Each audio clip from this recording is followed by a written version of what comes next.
सध्या राज्यात महायुती सरकारमध्ये मोठी राजकीय खळबळ उडाल्याची चर्चा आहे. मंत्र्यांच्या काही वक्तव्यांमुळं आणि कृतींमुळं जनतेत चुकीचा संदेश गेल्याचं बोललं जात आहे. त्यातच आता चेकमेटच्या राजकारणाचे आरोपही रंगू लागलेत. दरम्यान राष्ट्रवादीच्या एका मंत्र्यांची विकेट पडल्यानंतर मित्रपक्षातील मंत्रीही सावध झाले.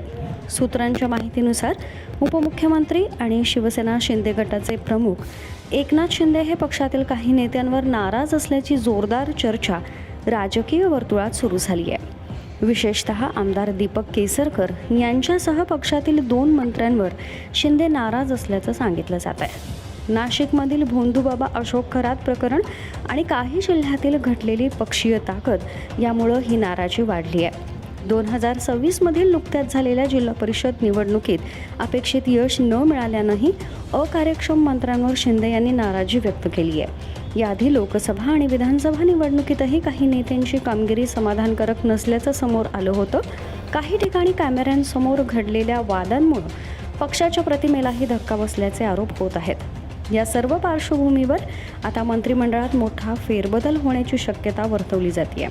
काही मंत्र्यांना थेट मंत्रिमंडळातून बाहेरचा रस्ता न दाखवता त्यांच्या खात्यांमध्ये बदल करण्याची शक्यता आहे.